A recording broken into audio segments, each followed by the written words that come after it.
Halo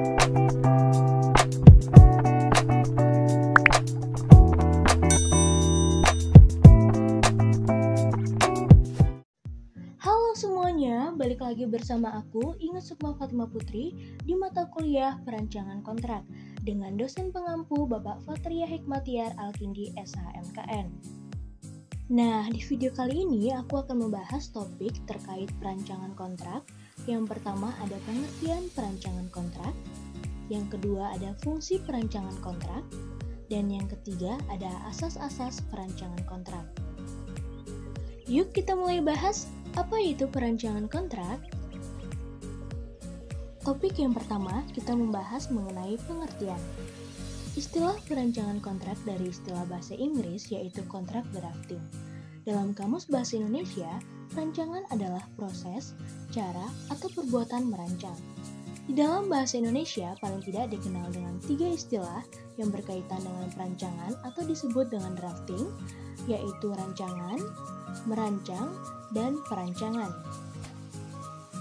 Nah, jadi perancangan adalah proses, cara, atau perbuatan merancang.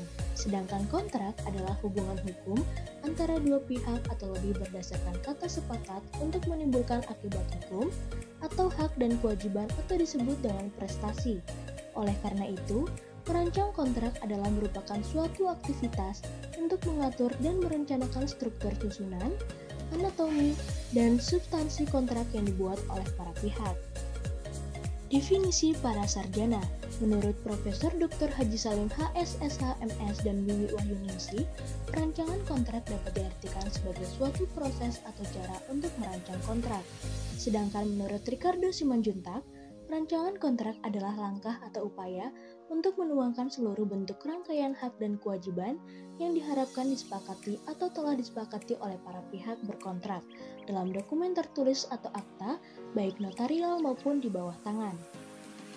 Topik yang kedua membahas apa saja fungsi perancangan kontrak.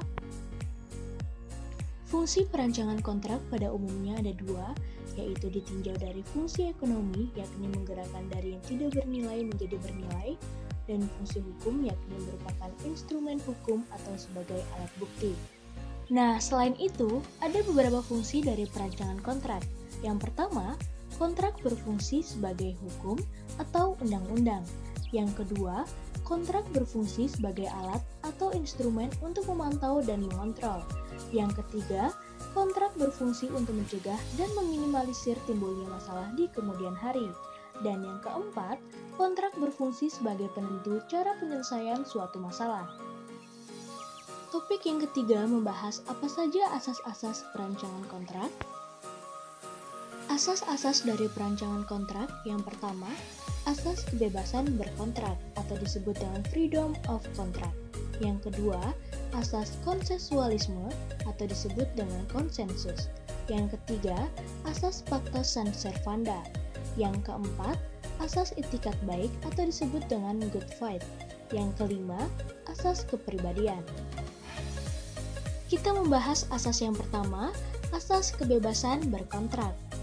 Kebebasan untuk membuat perjanjian yang meliputi 1. Kebebasan untuk menentukan kehendak untuk menutup atau tidak menutup perjanjian. Yang kedua, kebebasan untuk memilih dengan pihak mana akan ditutup suatu perjanjian. Yang ketiga, kebebasan untuk menetapkan isi perjanjian. Yang keempat, kebebasan untuk menetapkan bentuk perjanjian. Yang kelima, kebebasan untuk menetapkan cara penutupan perjanjian. Asas ini tercantum di dalam pasal 1338 KUH Perdata. Yang kedua, asas konsensualisme. Asas ini merupakan kesepakatan para pihak yang membuat perjanjian, yang ditandai dengan apa yang dikehendaki pihak yang satu juga dikehendaki oleh pihak lainnya. Asas ini tercantum di dalam pasal 1320 KUH Perdata. Konsensus ini tidak ada bila terdapat 3 hal pasal 1321 KUH Perdata, yaitu 1. Paksaan atau disebut dengan duang, yang kedua, kekhilafan atau disebut dengan dualing, dan yang ketiga, penipuan atau disebut dengan bedrock. Yang ketiga, asas pacta sunt servanda. Asas ini merupakan perjanjian yang dibuat secara sah mengikat kedua belah pihak seperti mengikatnya sebuah undang-undang. Asas ini tercantum di dalam pasal 1338 KUH Perdata. Yang keempat, asas itikat baik. Menurut Profesor Subekti SH merumuskan itikat baik sebagai berikut. Itikat baik di waktu membuat suatu perjanjian berarti kejujuran. Orang yang beritikat baik menaruh kepercayaan sepenuhnya kepada pihak lawan, yang dianggapnya jujur dan tidak menyembunyikan sesuatu yang buruk yang di kemudian hari dapat menimbulkan kesulitan-kesulitan.